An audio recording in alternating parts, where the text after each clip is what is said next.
وہ بار بار ذہن میں گھوم رہا تھا۔ ان کی گھبراہٹ، وہ سرخ نشان اور میرا ہاتھ وہاں لگنا، یہ سب دل کو عجیب سی کیفیت میں مبتلا کر رہا تھا۔ تھوڑی دیر کے بعد ہم ان کے گھر کے قریب پہنچ کے جیسے ہی موٹر سائیکل رکا، وہ ایک لمحے کو رکی، پھر دھیرے سے کہا، بیٹا تم ایسے ہی واپس نہیں جا سکتے، چائے پی کر جانا۔ میں نے کہا، آنٹی رات کافی ہو گئی، آپ آرام کریں۔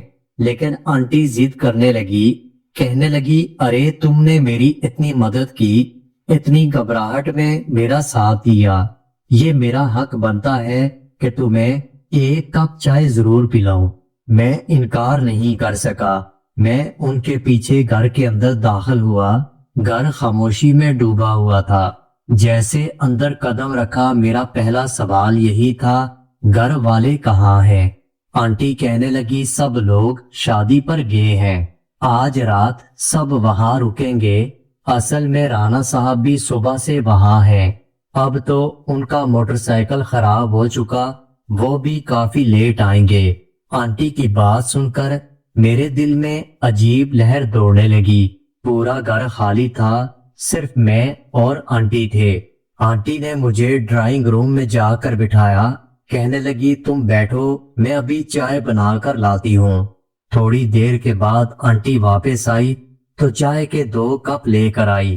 چائے میرے سامنے رکھ کر کہنے لگی، بیٹا چائے پیو۔ میں نے کہا، آنٹی یہ سب کیوں؟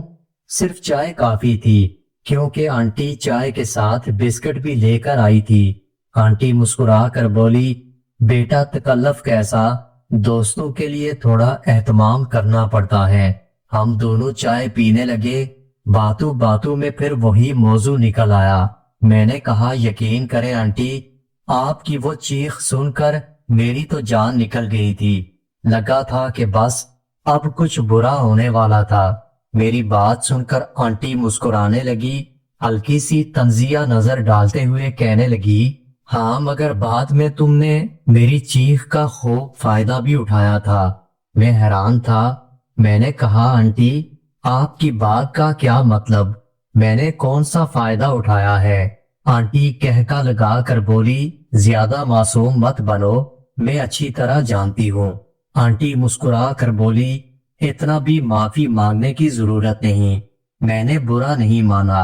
اور ساتھ ہی انہوں نے بڑی بڑی آنکھوں سے مجھے دیکھ کر ایسا تاثر دیا کہ میرا دل اور تیز دھڑکنے لگا۔